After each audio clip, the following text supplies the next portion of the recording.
if I say it correctly. So say hello to Sean.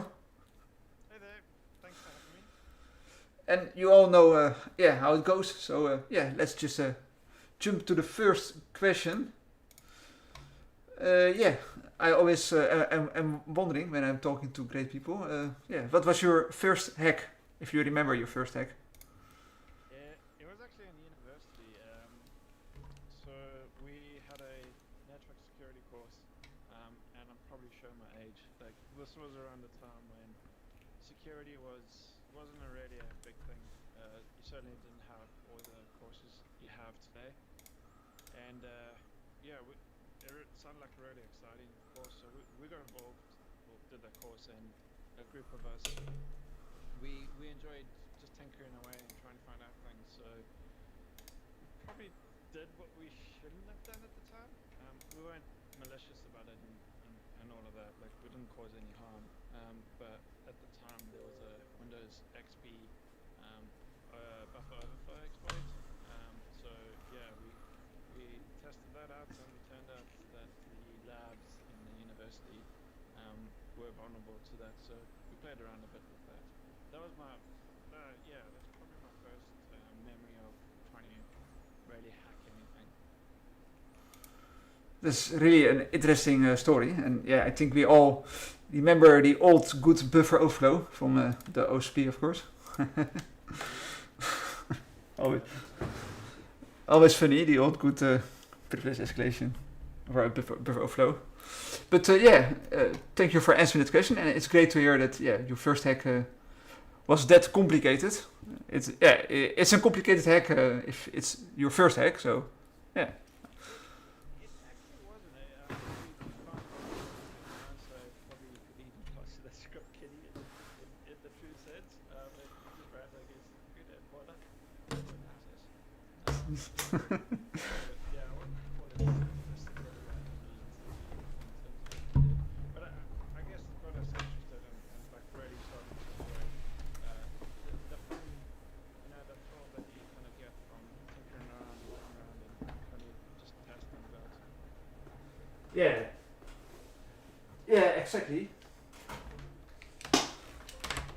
It's exactly that you need to play with what you are doing, and that you need to find the hole in the weak system, and well, there's no better way than just try it and go for it, I think. Yeah. you but it's really amazing that that's the point where your journey started.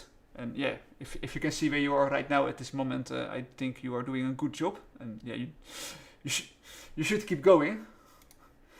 So let's follow up with the following question. On which age did you knew you want to join the InfoSec world or the InfoSec community? So yeah, it was related to the course. So I was in final year of university. What year? Age is like a walk for me at the moment. When you get to this age, it was probably early 20s, early 21s. And yeah, that's where I joined that network course, and it really sparked my interest in security, and also more important things is the interest in trying to protect things and keep things secure. So yeah, it's fun breaking things, but also really got interested in how do we prevent these things from being an issue, and how do we protect organizations and companies and people. Yeah, exactly. That's the great spirit to go to protect the companies. And it's really nice that you started that early. So I think because you started that early, you really learned a lot.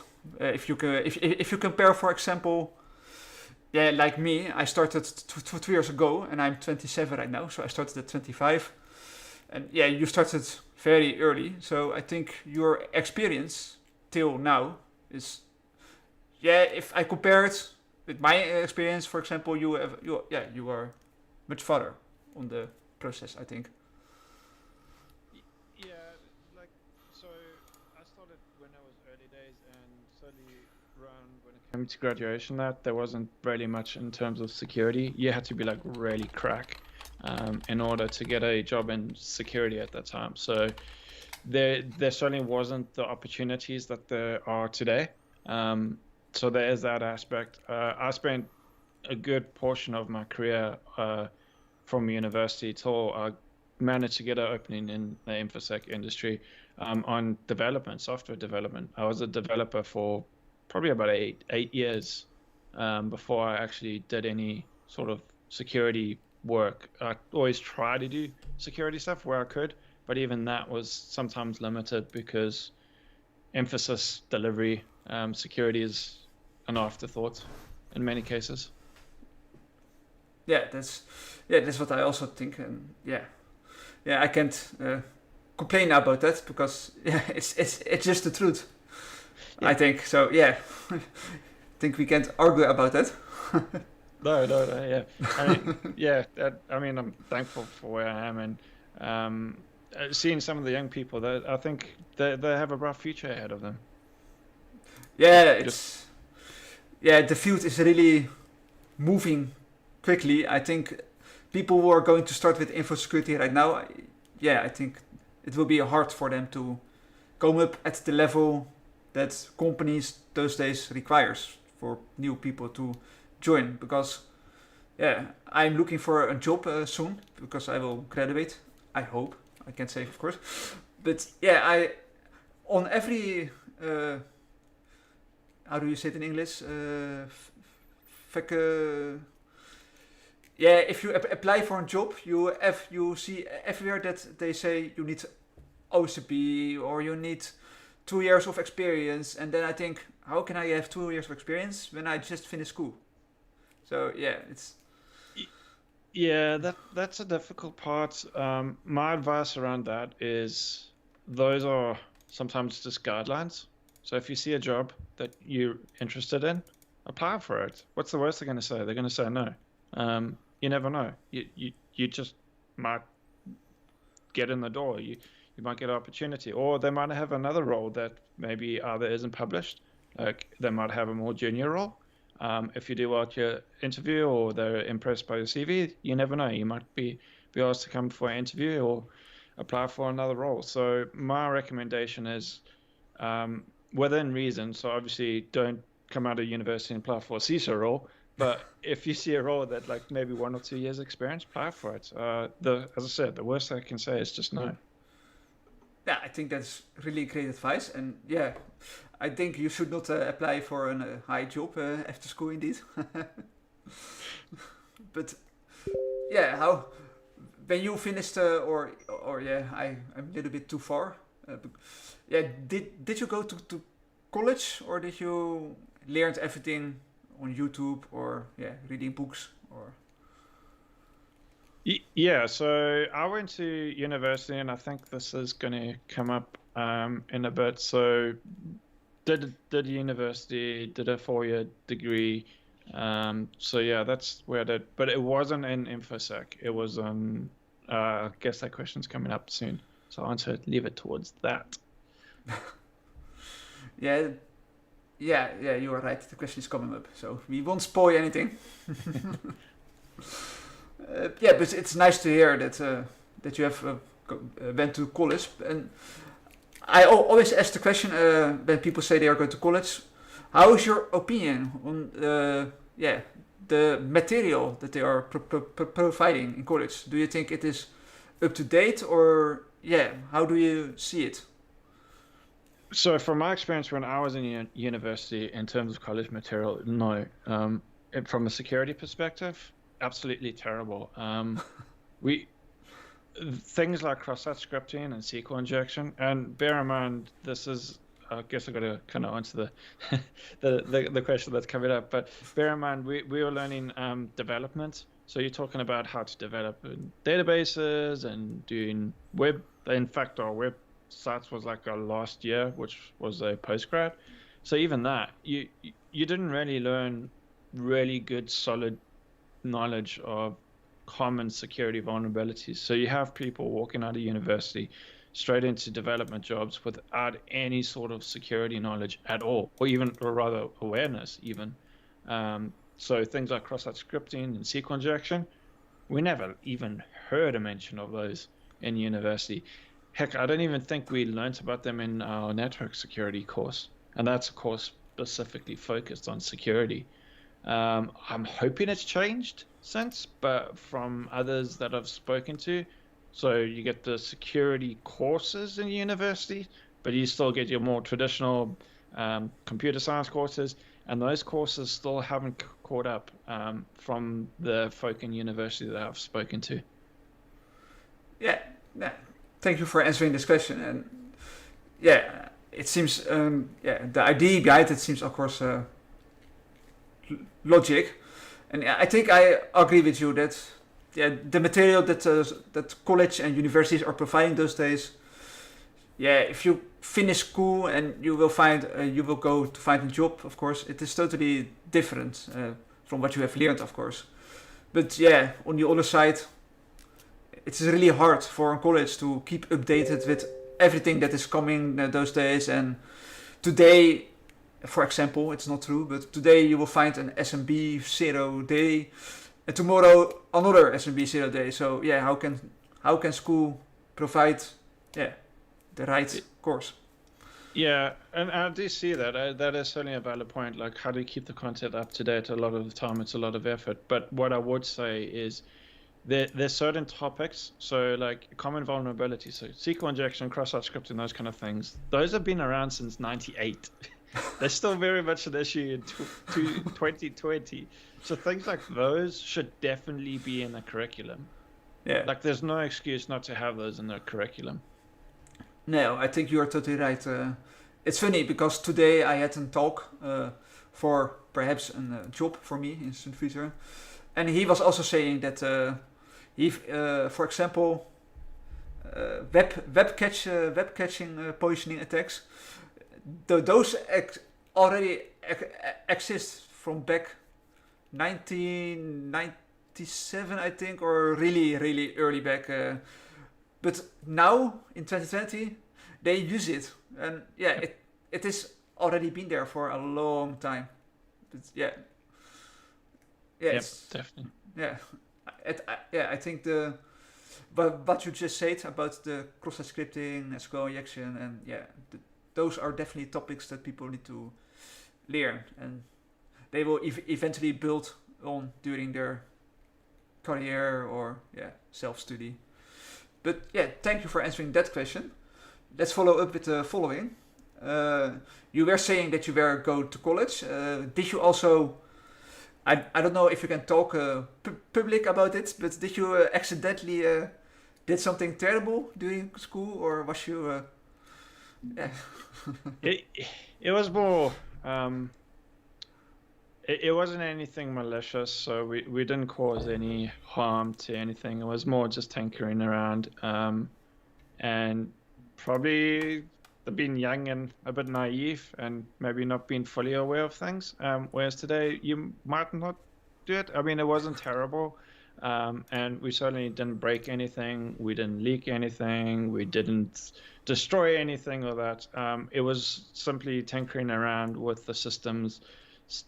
We found that vulnerability, the Windows XP buffer overflow exploit, got that on the box, and then gained access to the box and played around with the box. And we certainly try to be as careful as we could. But probably hindsight, I probably wouldn't go about the way we did it now if I was my age now and thinking back. But yeah, just re-emphasizing, like it was more sort of not malicious, kind of mischievous is probably the word I'm looking for. And did they knew about it, what you did, or?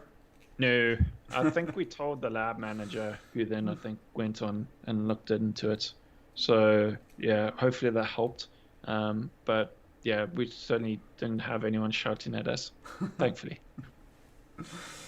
Next day, or perhaps tomorrow, you will receive a call. Hey, now we know it was you.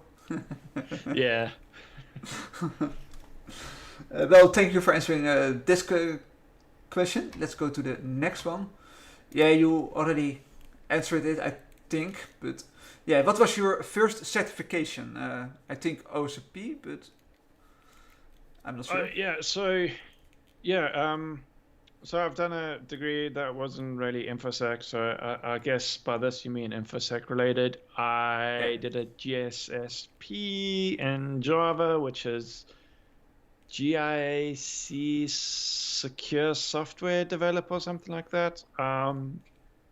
Uh, yeah, that's the first one I did and the last one I did. I do see the value in certs, but I've never been a massive firm believer in certs. We can cover that later, but my view on certs is certs are certainly useful and people should go for them, but I don't think they're everything. yeah. I think I'll agree with you on there. I think sets are more for people who like structure and topics that are explained for them, like basics. Yeah, I am unfortunately one of those people who like structure, so that's why I mostly do certifications, because I like the way they write the book and explain everything, and yeah, it's just for me, yeah, good to follow. But Yeah. yeah, as you said, it is not really necessary to have certifications, because there are plenty of people out there in the field who are really amazing but have no certifications, and yeah, they are still really amazing. And yeah, so yeah, Yeah. I understand your point. And oh, you I, want? I think it also comes down to personal choice. I mean, as you said, like you like certifications, and that's great. And again, stressing they do add value. I think they are still really important. And achieving those certifications, such as OCSP, which I don't have at all, I and I'm kind of envious. I'm kind of tempted by it. Um, I think that's awesome and that's amazing. But people have different personal situations. Like for myself at the moment, I probably couldn't find the time to go through OCSP, even if I wanted to. I probably really battle to find the time to study for it, and then I'd fail. So, yeah. Uh, you don't have time because you are really busy with work or personal things. Yeah, work, family, personal things. So do quite a bit outside of work in terms of trying to do some research, trying to do some content, CTS, that kind of stuff, and then also just time to relax and get on with life.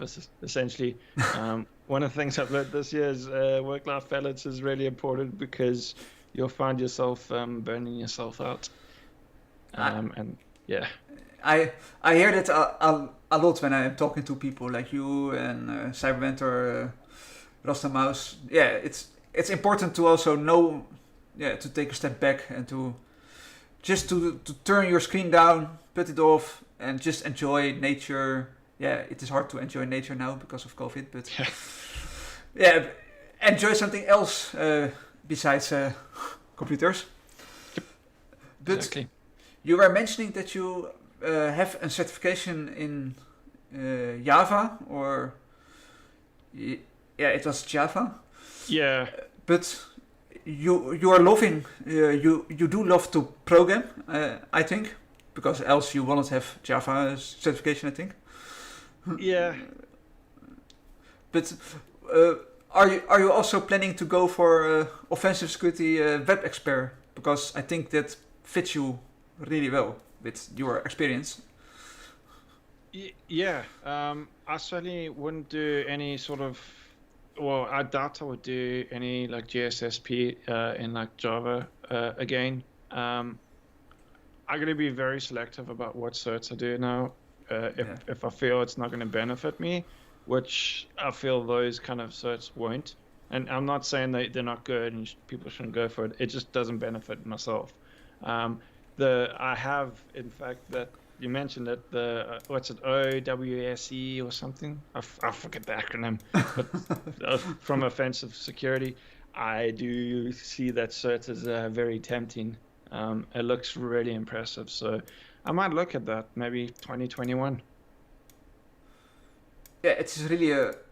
I have done OSV, and yeah, I think it's really for you with the experience in Java and all your programming experience. I think it is. It is really. Yeah, it fits your. Yeah, your interest. I think. I think I can't say, of course, but yeah. But thank you for answering that question. Let's go to the following question. You were mentioned that you have that certification about Java, but can you tell us how did you prepare for it? Did you do something special or something different than you normally do, or yeah? Yeah, that one is. So I think if memory serves me correct, it was an open book test, which is kind of surprising. It was also all multiple choice, so um, that made it easier, I guess, or maybe harder in some aspects because some of the questions are really tricky. Um, I just so got the training material, went through the training material, bought a book that helped you learn for it, and then just do previous tests or practice tests that they had available, and just did as many as of those that I could. I think there was like a 75% pass or something like that. Whoa. So yeah, that was a bit worrying, but yeah, thankfully managed to pass. And just my advice: practice. Once you sufficiently pass, not just pass, but like really pass well, I think that's probably when you can say, "Well, right, I'm comfortable. I should be able to pass this exam or test." Yeah, 75% is really it's really high. I think you need to learn a lot to have that answer. It's oh yeah. Yeah, 75%. I think I could be wrong. It could have been low, but it certainly was above 50. I just realized like now that someone might correct me and say no, it's like 60%. No, it's like totally wrong. But and granted, it was a multiple choice and open book, so it kind of makes it, I guess, why it was so hard to pass. But still, it's still daunting, regardless if it's 50 or 75, and that it's still that mark that you need to hit, and practice should get you get there in the end. It feels like the same with Sense, because with Sense you also have a huge book, and you can bring the book with you during the exam, and yeah, you have only 1 hour, and you need to pass 75%, I believe. But yeah, you can't of course search every answer in your book because 1 hour is 1 hour. So after 1 hour, it's just finished, and yeah. Yep. Yeah, but it's nice that you did the certification, and yeah, I'm happy you passed, and yeah. Thank you.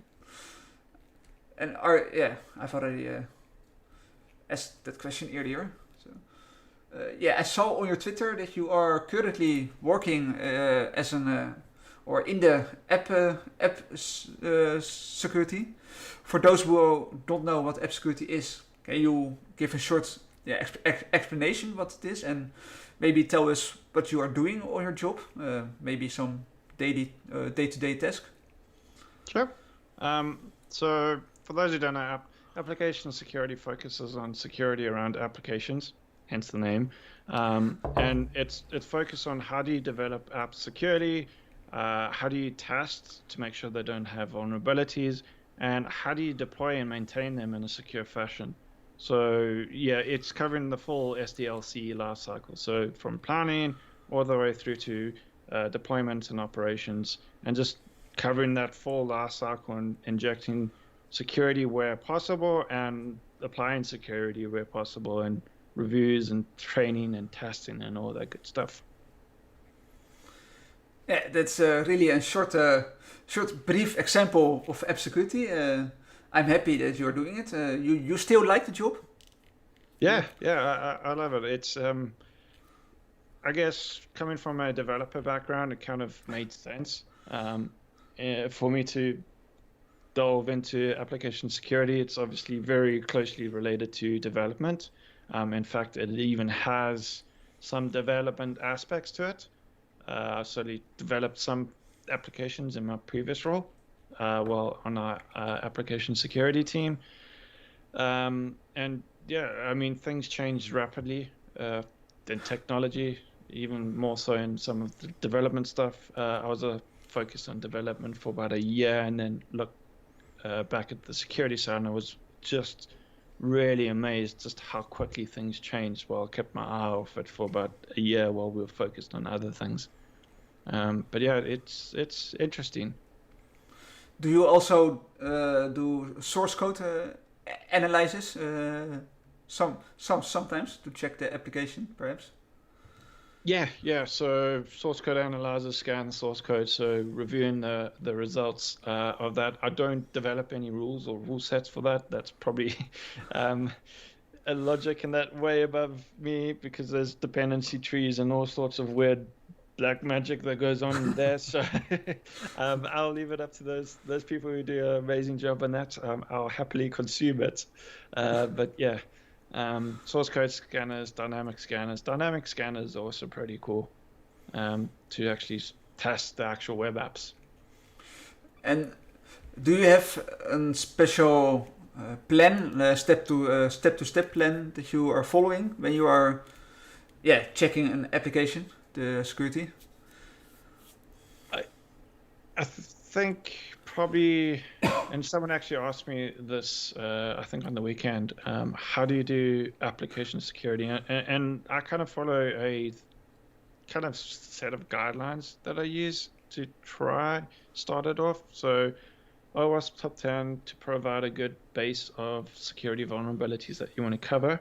Have a dynamic scanner. This is focused on web apps, by the way. I mostly focus on web apps. I hardly deal, if ever, with desktop apps.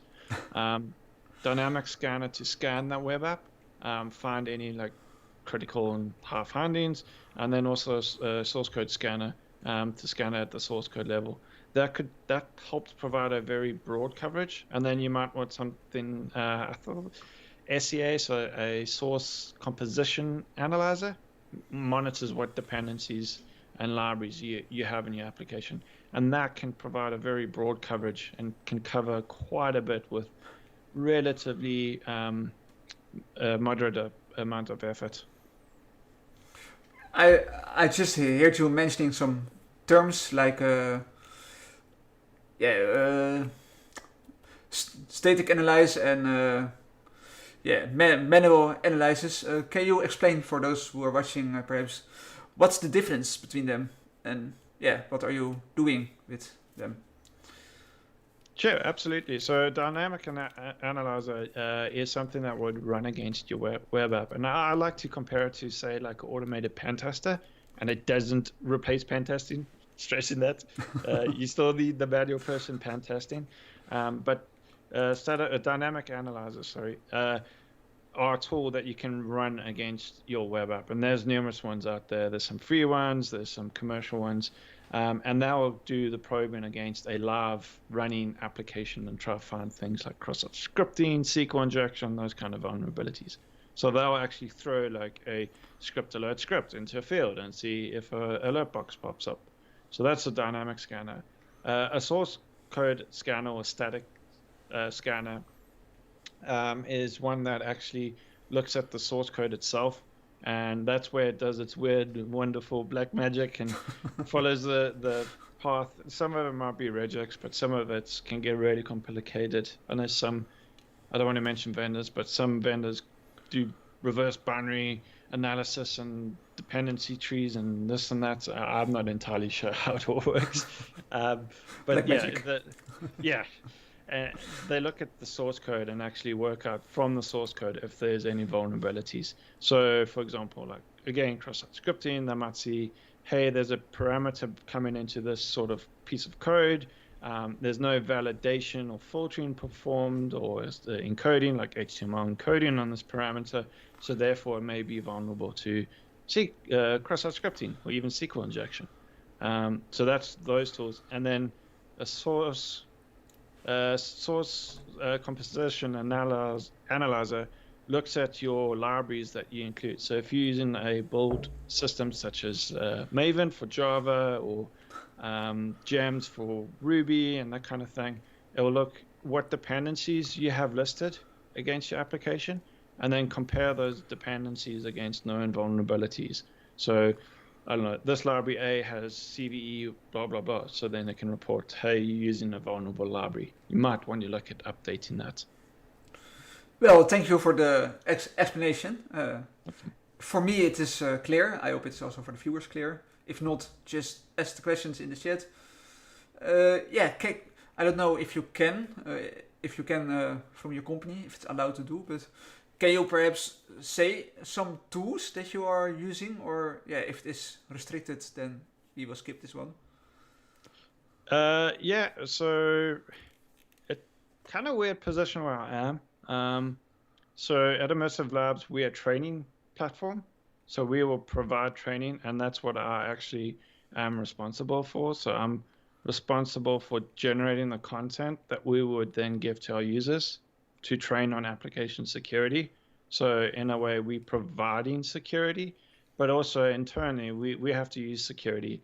And it's broadly a lot of what I was talking about. So source code scanners, source code or composition analyzers, dynamic scanners, and then look, one of the things you'll see with application security, because it's become more and more of a need to go faster and faster, bigger and bigger, having humans to do all the manual work is just not going to work. So you're going to have a lot of tooling. There's a lot of free tooling. There's ones that you got to pay for. And it's about really setting up the tooling, configuring the tooling, and then consuming the results, and then trying to identify any shortfalls. And then there's still the manual element. So we still do pen tests. So we have a periodic pen test that we do both internally and externally. And that's just having someone probe your system, because that's really important. It's going to find things like business logic flaws that any tool or most tools will have a really difficult time or impossible for them to find. So having a human do that sort of testing, and that's, I think, covers pretty much everything. Yeah, I think you covered a lot. And I have one question. For example, you are doing manual analysis.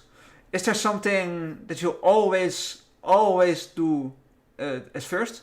Like you always start with opening main.py and then you dive into main.py and search for, I don't know, select all from statements or something? That's a really good question. One that I'm still trying to come up with a process where I can do follow down a route to this. This is how I test a web app. One thing I always do is shove a scan against it. So something like Burp Suite. Run an automated scan against it. The amount of times that I've found something, maybe not directly from a finding, but something's shown up in those results that have kind of flagged a bit of interest and made me look at it and go, hey, something's weird going on here. And then I go investigate, and it's actually not a finding from the tool itself, but it is a thing from the tool that led me down the path to actually find something. So highly recommend throwing a scan or something at the tool to start off first, and that kind of seeds it. And then I try to work my way from the outside in. So if it's an application that requires authentication, can I get past what is sitting on the public domain? Then can I get past authentication? Then can I do things like privilege escalation? Are there things like cross-site request forgery? So can I get to if there's an admin panel? And in fact, my previous company, we found this a few times in security products. Littered with CSRF vulnerabilities, cross-site request forgery vulnerabilities that allowed you to create admin users on a security product. Those are now really low-hanging fruit that you can go for. And then just work your way from there. More often than not, you're going to be time limited. So trying to go for the low hanging fruit is where you want to go. The most risky areas is probably where you want to look at. So any sort of admin functionality, any user management, focus on those areas first and then work your way down. Well, thank you for answering my question. You're welcome. And yeah, it's really interesting that you are trying to automate your steps. So you start burp. With burp is like your starting point. So you see, hey, burp finds this, and then you will dive into it, and you will test it further the way and deeper, of course. Yeah, it's really interesting to hear how you do it, because with OSVE, I can't of course spoil too much, but with OSVE they mostly dive directly into the code. Yeah, they of course explain what the vulnerability is and how the vulnerability works, and then dive into the code. Okay. And so, yeah, it's nice to hear from someone in the field, how they do it. But yeah, again, thank you for answering that question. Let's go to the following. I saw on your Twitter that you are working for Immersive Labs, or is Immersive Labs your own company, or? Yeah, so I am working for Immersive Labs. I'm not the founder or anything. I'm an employee, and it's an awesome company to work for. Great bunch of people, great product. I'm not trying to sell it. I'm just saying, buy Immersive Labs. It's one of the reasons why I joined the company, because I really love the product. I love what they're doing with it. I love the process or the way of trying to deliver training to people through the product. So yeah, and I've been there. Started this year. It was kind of weird starting a new job in the middle of a pandemic, and being interviewed in your suit at home in front of a camera is kind of weird. But yeah, that's 2020, I guess. Well, at least your webcam is working, as it seems that my webcam went crazy before the stream started. That's why you see me on Skype and not on Twitch, but okay, we will work it out. But yeah, thank you for answering that question. And I was thinking that Immersive Labs is perhaps your own company, but you are working for them. Yep. So yeah, nice. And nice to hear that you are enjoying to work for them, and you have so much fun there with finding the weak points. My next question, I also saw on your Twitter something about the beer farmers. What do I see with it? How can I imagine it? Yeah. So we're just a collection of friends that actually met on Twitter. So we're all in InfoSec, and we kind of formed a group, a DM group that we did was it 2017, I think, and just talking about ongoing events and that amongst ourselves and things, and joking around. And then we started doing a bit of parody type things, put our first albums, that kind of jokingly stuff. So we decided, you know what, we'll give ourselves a name, and we like beer, and beer farmers came up for some reason. So yeah, that's kind of how that came up. But what we believe in is security can often be very serious, and to someone who's not really well versed in security, that can maybe be a bit of a barrier. Like, you got all these serious people shouting at people, and that might be a bit intimidating in a sense. So we wanted to introduce a bit of parody and humor to try to help break that down a bit. Try to speak on their terms, try to get them engaged and understanding. So you'll find a lot of our talks that we've given around mostly B-sides around the UK are very high level topics, hopefully helping people who or not that engaged in the InfoSec community, getting them to attend those and listen to those talks and get them aware of some of the ongoings in terms of security and what companies are and aren't doing. Well, thank you for answering that question. I was thinking that you guys perhaps were drinking beer while you are hunting for bugs. beer farmers farming the beer. Yeah, we drink lots of beer, but that's probably about it. Well, for those who are watching and perhaps are your customer, He is not drinking beer while he's working for you, so take it easy. Well, let's go to the next question. I was checking your blog today, and I saw that you have some serious web security findings. I don't know if they are your CVEs. I think they are CVEs, but how does it feel to have those on your name? And perhaps do you remember how it went? How you exactly found it? If you, of course, are allowed to tell. Yeah, I can go through a few examples. So one of the things I always mesmerize myself about, or kind of like think to myself, I'm a horrible bug bounty person. Like I just tried, and I guess I haven't tried that hard, but I can't for the life of me find anything. I'm horrible at CTFs. So a lot of the findings that I've found is probably largely due to lack in right timing and type thing.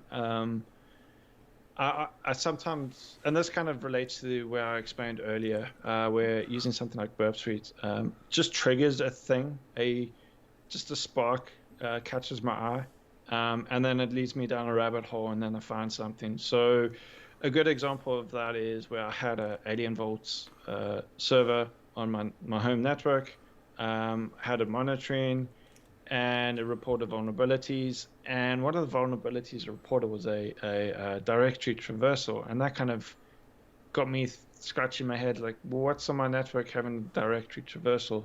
And then I started a whole investigation, and it led me down this whole rabbit hole where that was a vulnerability in a baby monitor camera. So it connects to your Wi-Fi, and then you can view it on your app and control it on an app on your phone. And from that, I found some worrying things, especially from a baby monitor camera side of point of view. You could control the camera, you could view the feed, or unauthenticate. Granted, you had to be on the same network. But some of these, and some of these devices were actually exposed to the internet. Now, hopefully, most people have them on their internal network. So, granted, majority were okay. But some of them were exposed to the internet. You could even get the Wi-Fi SSID and password. And worst of all, I was really shocked when I saw this, because I did some research and then I published it, and then I just wanted to reference a few things. And I did a lookup, and it was actually all of those findings, or most of those findings, were reported like 2 years prior. And I, again, stress it, I did all the research. So it's not like, hey, took all those findings. I was really shocked that those findings existed, and they said, yeah, we're going to fix them, and turns out they didn't. But one of the greatest sense of accomplishment from that perspective is I worked with a journalist, Katie from Forbes, who helped me engage with a vendor, and eventually it did get fixed. So that was really a great sense of achievement, because here's this vulnerable web app that had been vulnerable for years, and we managed to get it fixed. What are the other ones I want to touch on? And this for me was like really encouraging. It's a open source CMS system. So some of the guys were doing like a night where they do a live stream testing a open source application with the developer's authority and and authorization. So I joined in and I started looking and found a bunch of vulnerabilities. I think they were like cross-site scripting, and I forgot the other ones I found. I mean, there were issues. This was an open source, kind of a community-based project, so they probably, again, didn't have all the knowledge and tooling and that, so not their fault. But I was really surprised how well they actually dealt with the issues. I mean, they had the issues fixed in like 2 or 3 weeks, which was absolutely amazing. And that's fast. Yeah, and they took on everything on board. They dealt with the issues. There wasn't any, oh, we don't agree with this, or you're wrong, or this kind of stuff. They took it on, fixed it, really friendly, and I just wish companies could be like that. because I've dealt with vulnerability where I disclosed it, got some feedback, prompted them for a response, no response, but magically the issue was fixed. Yeah, I remember one time when I found a bug when I was trying to do bug bounty, and exactly the same thing happened. I found a bug, no response, and the day after it didn't work anymore. And then they replied with, "We could not redo your bug. Can you please?" Uh, I was thinking like, "What the fuck? I found it, and you guys fix it." And okay, that happens. I heard from more people that they have experienced something like that. But the baby monitoring, that was really. I can't imagine my baby sleeping while other people outside my house is watching. My child's sleeping. It's really scary if you think yeah, as a dad. yeah, and that kind of what got me a bit angry about it all. This isn't like, I don't know, some smart candle or something like that. This is the device that's to children, babies, Yeah. very private, and this thing's been vulnerable for years. In fact, prior to that, I found another vulnerability related to it, or actually part of the product. Their mobile app didn't do any certificate validation, and you could intercept it. You could see that it was pulling down private keys. I was kind of disappointed because after I did all that and that.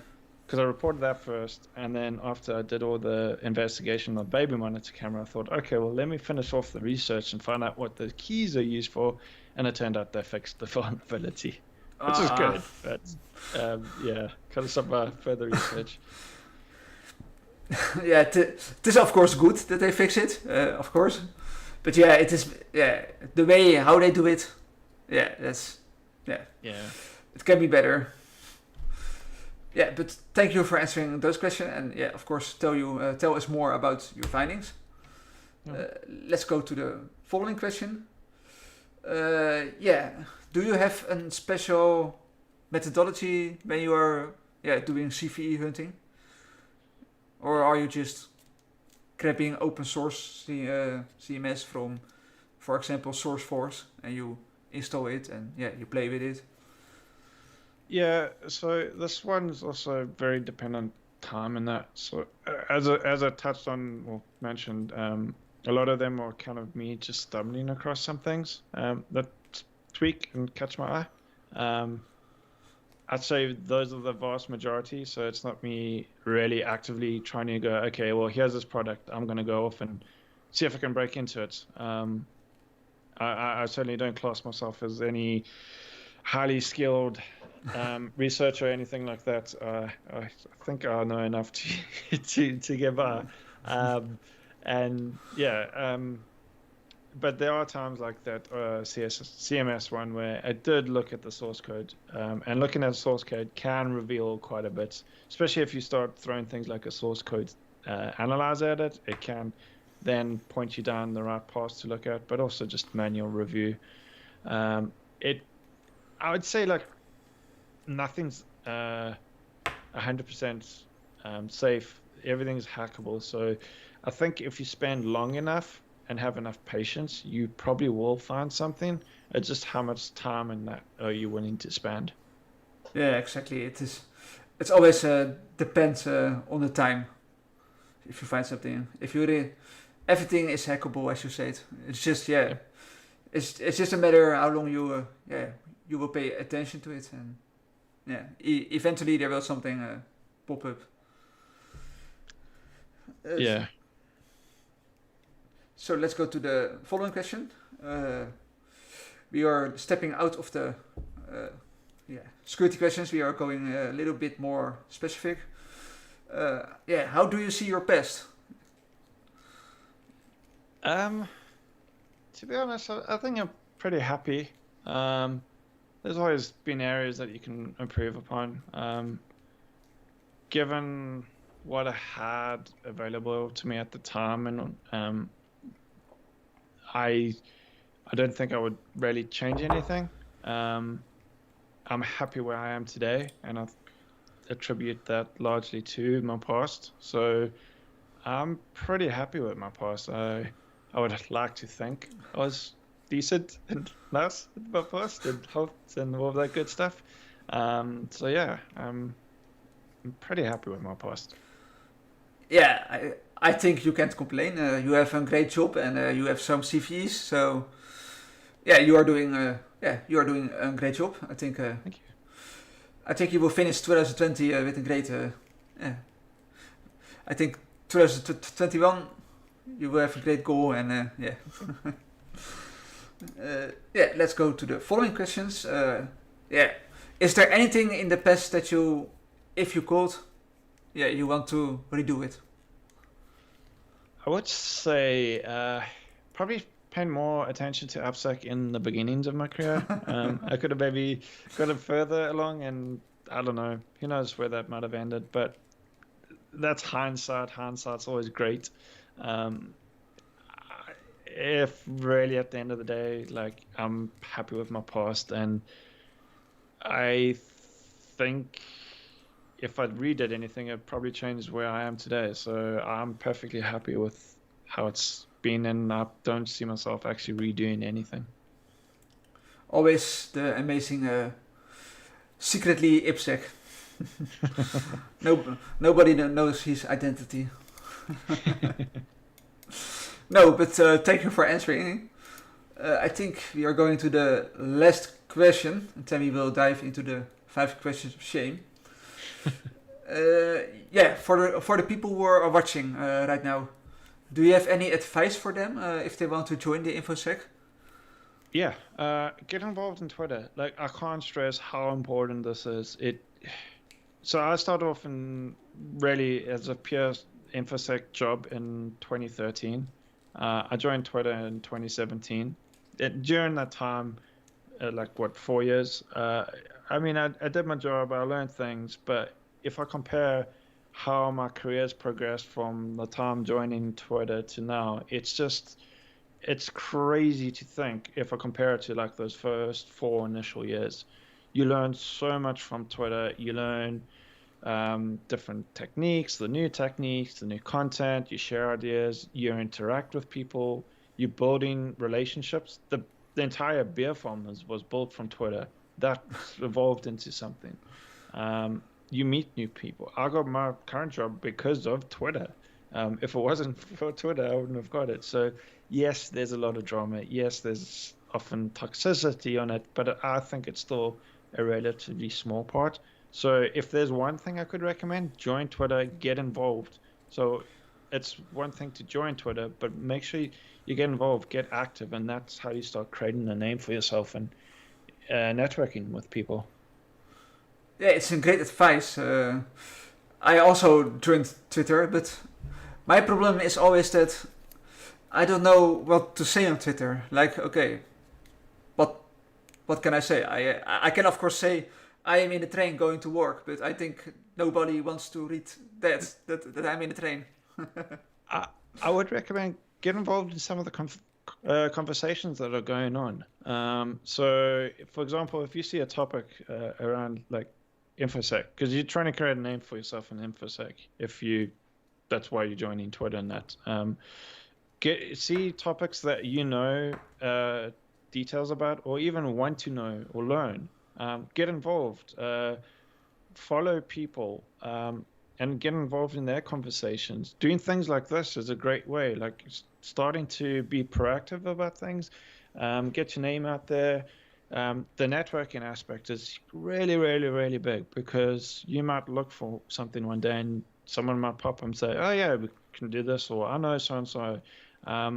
So yeah, like also don't be afraid. One of the things, as I mentioned, yeah, it's toxic in that. But the other thing is like it's a great community. People are always willing to help out, as long as you're not being nasty or anything like to that effect of people. A lot of people are willing to help out, especially those who are trying to get in there, get into the career and all of that. So make use of that, engage with those people, and yeah, it's a really great community from that aspect. Well, thank you for the advice. Yeah, I'm following probably too many people that I receive too many tweets to even check each day.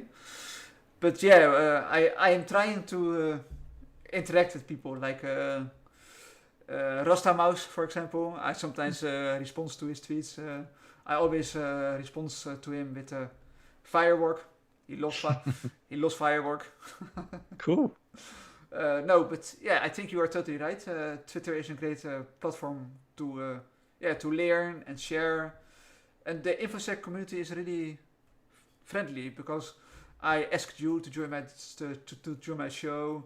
I asked Gold Milk and TJ Null and Cyber Mentor, and everybody, yeah, they say yes, sure, let's do it. And I don't think at many communities they are that kindly. Yeah. So yeah, the InfoSec community is really let's keep it great. Is how I mostly say it. Great way to put it. Yes, let's go to the 5 questions of shame, and then we have 3 questions in the chat so far. So, the first question: which hero will you be? You can choose any hero from books, shows, comics, whatever you want. Oh, gee.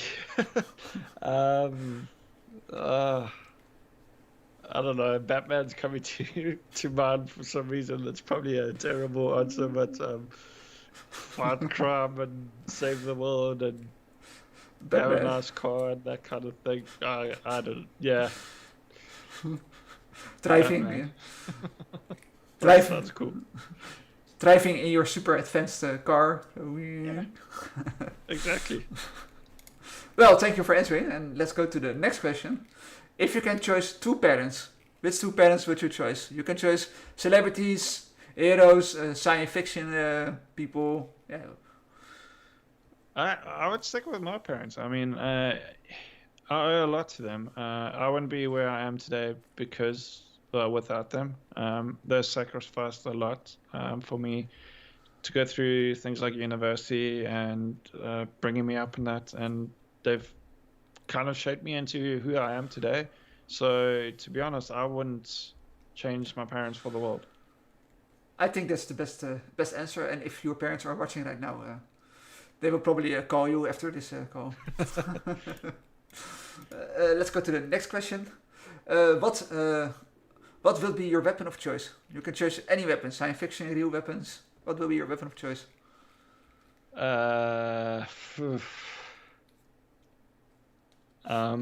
I gotta think carefully about this.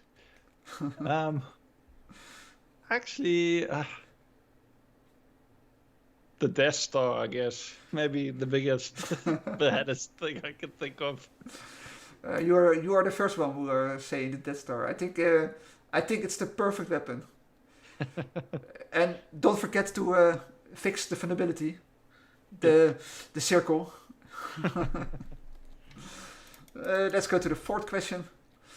In a game of scissors, paper, and rock, what will be your first choice? I think I always go for rock first. Oh, great! Now I'm gonna lose. No, there are many people who would choose rock. Nobody has chosen. One has chosen scissors, so you can join the club on rock. Rock mates, rock dude. Let's go to the last question.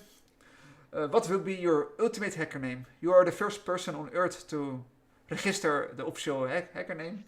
Yeah, what will be your ultimate hacker name? You know what? Batman. Just put in Batman. There we go. Goes with our Superman. Superhero. Batman. Okay, Batman is ultimate hacker name. It fits it fits your logo. Shady man. Well, this was the questions from my side. Let me check the chat if there are questions from the people. I see 3 questions so far. The first one: do you prefer a depth testing or a wide testing? So I think each has their own use. I certainly prefer white box testing if you're on a time limit. Um, Black box or closed box or whatever you want to call it, I think can be interesting and is probably more realistic. To be honest, I don't have a preference. If I have access to the code, guess what? I'm going to use that code. Yeah. Uh, Sorry, that's not a clear answer, but I don't really have a preference for either. I can see arguments for both. Well, thank you for answering that question, and I hope he is happy with the answer. Yeah, I think he will, but he has another question. Any tips for analyzing large JavaScript files that sometimes websites use? Oh, you mean like those 8 and so megabytes going up? That's a good question. So a lot of my testing has been more on traditional web apps. I certainly want to up my game and get with more modern web apps, so more JavaScript heavy web apps. So to answer that, I don't really have anything specific. I guess, yeah, that's kind of Node and React, and I'm not well versed in those technologies. It is something I want to get better at. I will say you can try debug them using the developer tools and that. I've sometimes gone down that road, or using dynamic scanners and that kind of thing. But yeah, to answer it, I'm not well versed on those kind of testing. Well, thank you for giving an answer. Let's go to the last question. What exotic vulnerability type have you found often in the real world? So CSRF, cross-site request forgery, is still really prevalent. I guess it's probably not so much of an issue coming up with the new cookie flag, the same-side flag on cookies, but it was certainly something that was really prevalent. I mean, I mentioned security products having CSRF vulnerabilities on their kind of admin sections of their web portals, and it's something that seen quite a bit of. I've not been reviewing many modern or web apps lately, but it was something that I saw quite a bit of when I was spending a lot more time pen testing other web apps. Well, thank you for answering that question. I think, yeah, he's happy with the answer. I Cool. will. For the people who are watching right now, this is your last chance to ask any questions towards Scene. I give you 10 seconds, then I think we will wrap it up. At least he says, yeah, thanks to you for answering the questions. Oh, you're welcome. Thanks for asking them. Yeah, I don't see any questions popping up, so I think we are going to, to finish this session. So I want to thank you for joining, and I want to say sorry that the inconvenience with my webcam and my microphone that suddenly stopped playing. I don't know why today, but yeah, I will check it. What's wrong with the cable? But I hope it didn't disturb you, and I hope you enjoyed this session and the questions. Yeah, and I hope you had a great time. Yeah, thanks for having me. It was really a great honor and pleasure to be here. Yeah, it was also my pleasure and honor to have you here. And again, thank you really to do this with me. And perhaps we can talk in the future again. Absolutely. How you are then and how it is going with you in a year perhaps. So for now, I wish you a great... you live in England, right? Scotland. Better not say England. Oh no. Now I have something to say wrong. No. I live in sunny Scotland. Yeah. It's evening then, I guess. Yeah. It's early-ish evening. Yep. Yeah. Then I say to you, have a nice evening, and if whatever you are going to do right now, have fun and enjoy your time. Okay, you too. And Yeah. have a great evening to everyone else. And again, thank you for having me. Yeah, thank you. And everyone who are watching, I hope you enjoyed the stream. And yeah, I see you all next time. And yeah, for you, Seen, again, thank you. And